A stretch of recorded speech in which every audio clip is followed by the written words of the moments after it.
السلام عليكم ورحمة الله وبركاته. اللهم صل وسلم وبارك على سيدنا محمد. أهلا بكم في مطبخ وفاء.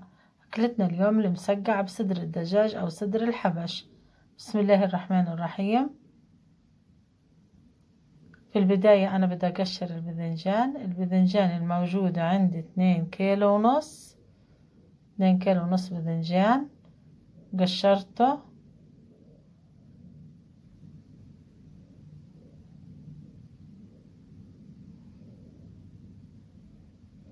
بعد ما قشرته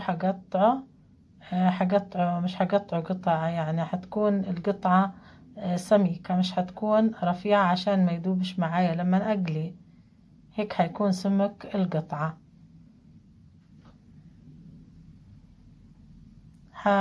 هرش على البتنجان 2 ملعقة ملح. هحرك الملح مع البذنجان.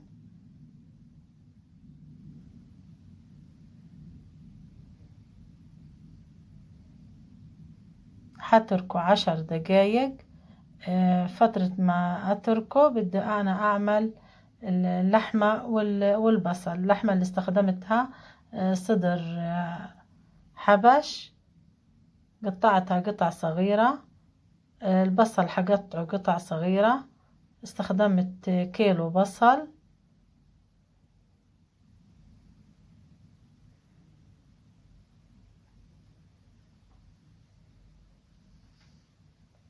هحط القلاية على النار وحنزل صدر الحبش أو صدر الدجاج.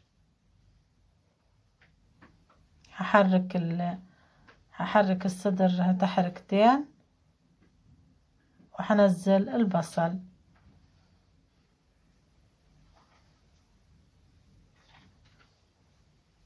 هحرك البصل مع اللحمة.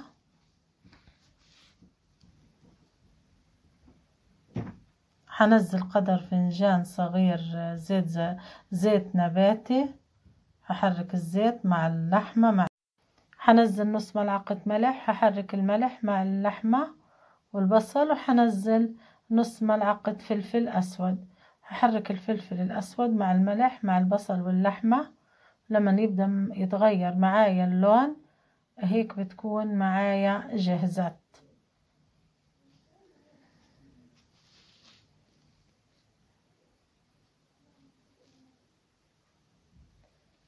بعد ما تركت البتنجان رشيت عليه الملح. هيك صار زل المية، وأنا حغسله من الملح وحأقلي.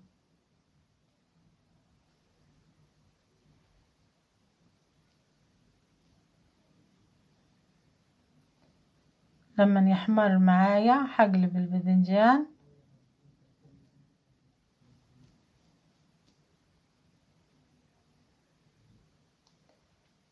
حقلي باقي البذنجان، لكن لما أنا كل ما أقلي بأديره في جوط عشان ما يذوبش معايا البذنجان، لأنه بكون سخن ومع الزيت.